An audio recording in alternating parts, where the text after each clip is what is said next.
प्रिय छात्र बंधुओं नमस्कार। आप सबों का हार्दिक अभिनंदन है। Jaikant sir GK and GS classes में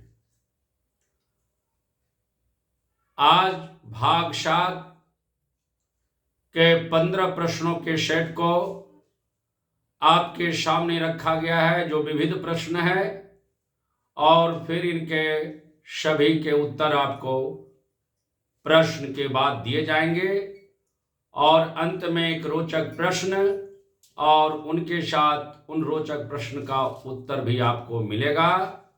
आप जिस प्रकार से लगे हुए हैं प्रिय छात्र बंधुओं, हमें भी प्रसन्नता हो रही है और आप अपने कर्म पथ पर निरंतर अग्रसर रहें। सफलताएं निश्चित मिलेगी, कर्म पर ध्यान रखें। धन्यवाद। तो मैं सबसे पहला प्रश्न आपके सामने रखने जा रहा हूं। क्रिकेट का पहला टेस्ट मैच किस मैदान में खेला गया था? पहला प्रश्न है, क्रिकेट का पहला टेस्ट मैच किस मैदान में खेला गया था? दूसरा है, कंप्यूटर में एम का अर्थ क्या है? प्रश्न नंबर 2 है, कंप्यूटर में एम का अर्थ क्या है? प्रश्न नंबर 3 है, सोनारा 64 किस फसल की किस्में हैं? सोनारा 64 किस फसल की किस्में हैं? प्रश्न नंबर 4 है, परीक्षा विभा किस जनजाति में होती है? प्रश्न नंबर 4 है, परीक्षा विभा किस जनजाति में होती है? प्रश्न नंबर 5 है, सीटू का संबंध किस राजनीतिक दल से है? प्रश्न नंबर 5, सीटू का संबंध किस राजनीतिक दल से है? प्रश्न 6 है, शाह बानो का संबंध किस विवाद से था? शाह बानो का संबंध किस विवाद से था? प्रश्न नंबर 7 है, आर्य समाज के संस्थापक कौन थे? प्रश्न नंबर 7 है, आर्य समाज के संस्थापक कौन थे? प्रश्न नंबर 8, शोषण के विरुद्ध अधिकार का वर्णन संविधान के किस अनुच्छेद में है? प्रश्न नंबर 8 है, शोषण के विरुद्ध अधिकार का वर्णन संविधान के किस अनुच्छेद में है? प्रश्न नंबर 9 है, किस दर्पण का उपयोग साइड मिरर के रूप में किया जाता है? प्रश्न नंबर 9 है, किस दर्पण का उपयोग साइड मिरर के रूप में किया जाता है? प्रश्न नंबर 10, प्रकाश संश्लेषण की क्रिया होती है? प्रश्न नंबर 10 है, प्रकाश संश्लेषण की क्रिया होती है। प्रश्न नंबर 11, सल्फ्यूरिक अम्ल का अणुसूत्र क्या होता है? प्रश्न नंबर 11, सल्फ्यूरिक अम्ल का अणुसूत्र क्या होता है? प्रश्न नंबर 12, प्रत्यक्ष कर में क्या आता है?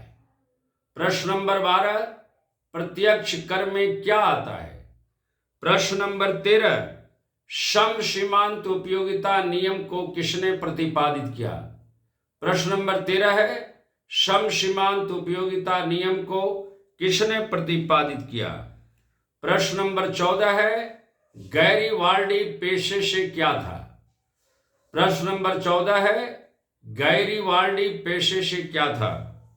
और प्रश्न नंबर 15 तथा अंतिम प्रश्न है, कार्ल मार्क्स का संबंध किस देश से है? कार्ल मार्क्स का संबंध किस देश से है? धन्यवाद।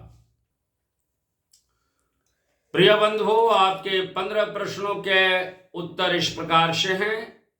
प्रश्न 1 का उत्तर है मेलबर्न के मैदान में। प्रश्न नंबर 1 का उत्तर है मेलबर्न के मैदान में। प्रश्न नंबर 2 का उत्तर है मैशीन। प्रश्न नंबर 2 का उत्तर है मैशीन।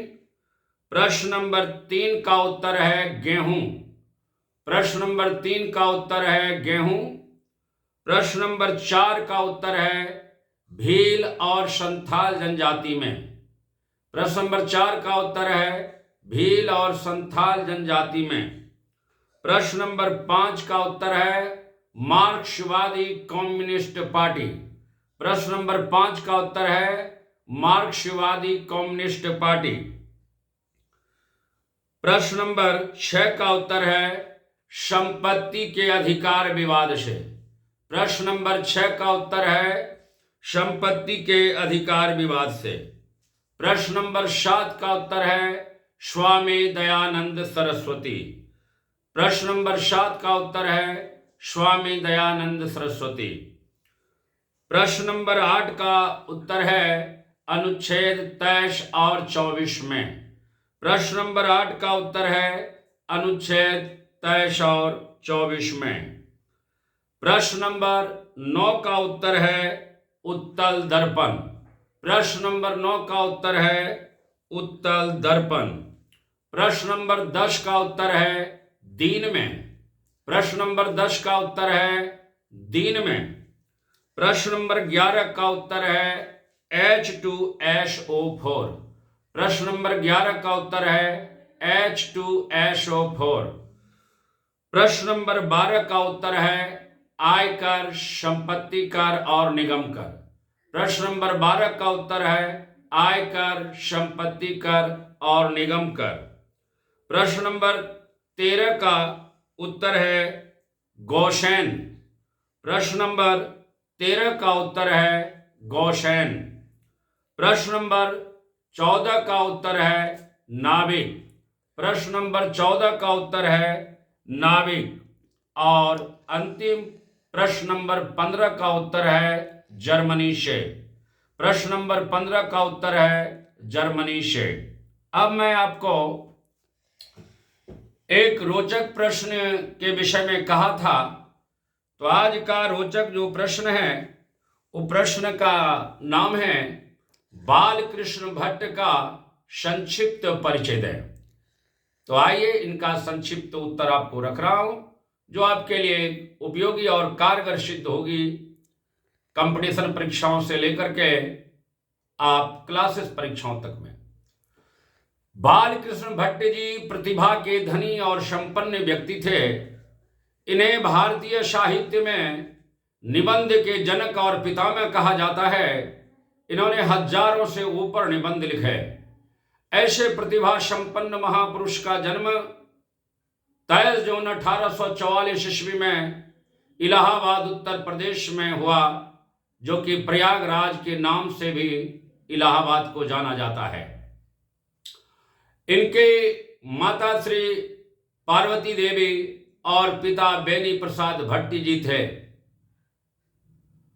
बालकृष्ण भट्ट जी, जैसा कि मैंने कहा कि प्रतिभा के धनी व्यक्ति थे, इनके द्वारा उपन्यास, नाटक, प्रहसन और निबंध लिखे गए।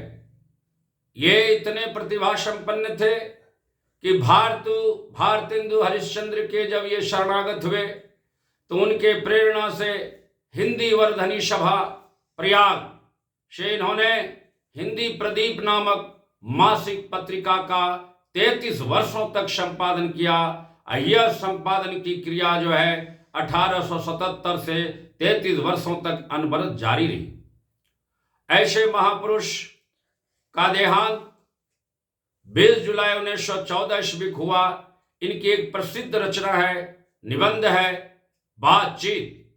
बातचीत में इन्होंने कहा कि स्पीच अर्थात भाषण का उद्देश्य यह होता है कि किसी के जोश और उत्साह में वृद्धि करना और इसके साथ साथ बातचीत की शैली कहाँ कैसी हो इसकी भी जानकारी लेना, तभी व्यक्तित्व और प्रसिद्धि में चार चांद लगता है। धन्यवाद।